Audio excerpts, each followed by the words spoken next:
the seared soul of a continent. A culinary odyssey across the American landscape. To understand America, one must understand how it cooks its meat.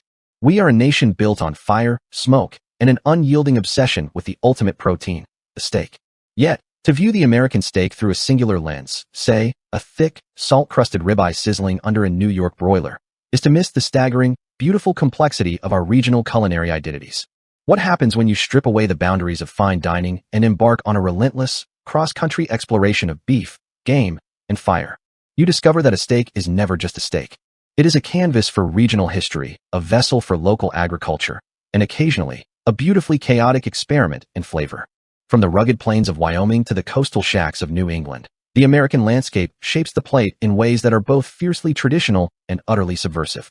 The titans of the open fire, our journey naturally begins in the spiritual heartland of American beef culture. In Texas, the ethos is simple: go big or do not bother lighting the fire. Recreating the infamous 72-ounce top sirloin challenge, a massive, imposing hunk of beef grilled over an open flame, reminds us of the sheer power of primal cooking. There is an undeniable satisfaction in the hard, smoky exterior of a properly grilled sirloin, paired traditionally with a sharp shrimp cocktail and a buttered roll. It is a celebration of volume and fire, a standard against which all other beef is measured. Yet, as you move away from the traditional grill, the definition of steak begins to fracture and evolve in fascinating ways.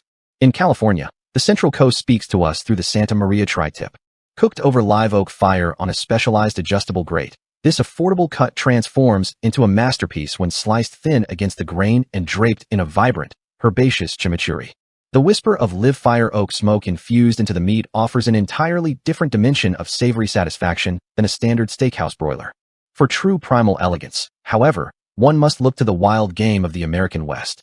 In Wyoming, the substitution of lean, deeply savory bison for traditional beef provides a cleaner, more robust flavor profile.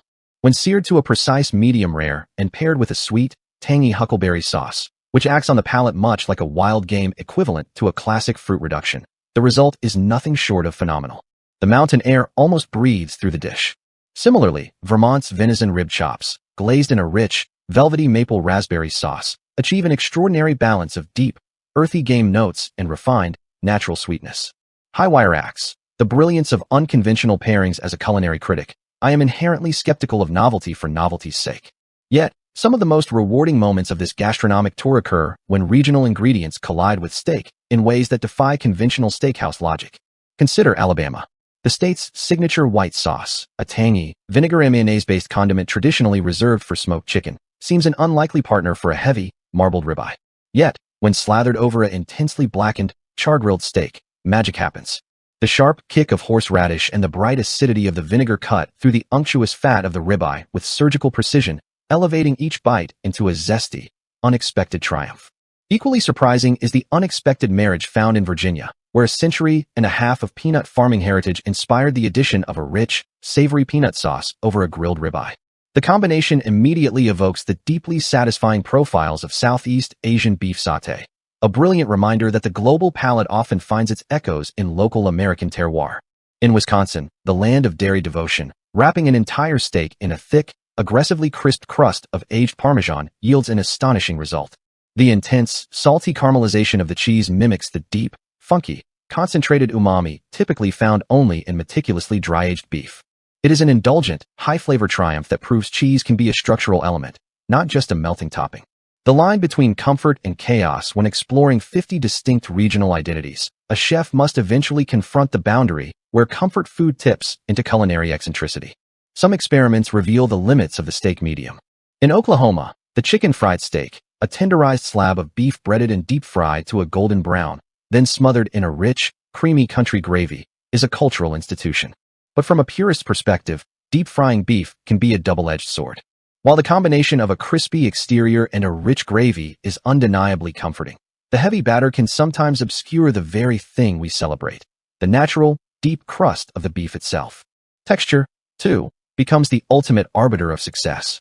Iowa's classic steak de Burgo pairs a lean, incredibly tender filet mignon with a lavishly rich, garlicky cream and butter sauce.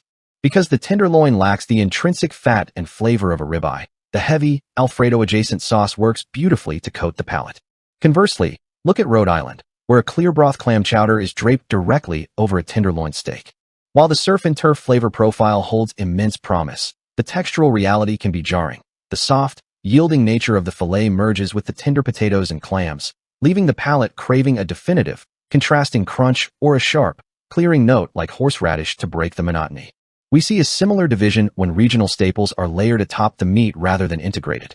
In Kansas City, a strip steak topped with sticky, sweet, caramelized brisket burnt ends, steeped in a spicy hot honey dry age project, creates a magnificent, multi-layered celebration of barbecue culture. But when North Carolina tries a similar feat by piling vinegar-soaked pulled pork on top of a ribeye, the textures clash. The stringy, hyper-tender pork and the firm, grilled structure of the steak compete in the mouth rather than complement one another. Some proteins simply demand their own space on the plate.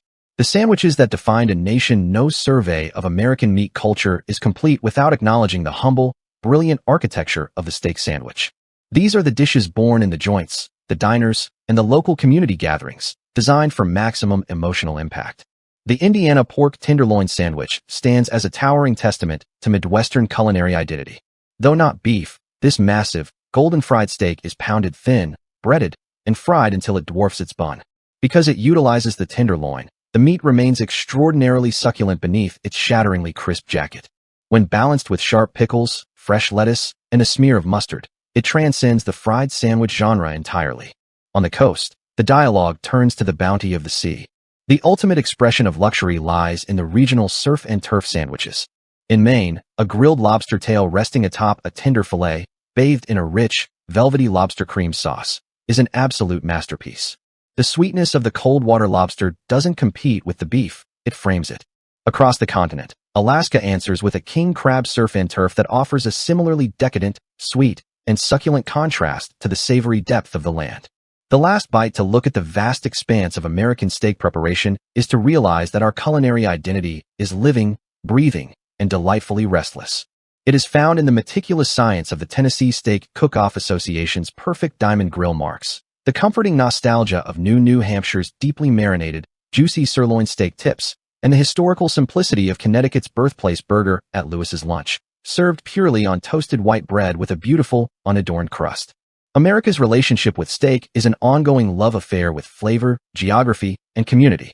We are a country that isn't afraid to throw a handful of tater tots and bison into a casserole dish in North Dakota, or to blacken a ribeye with espresso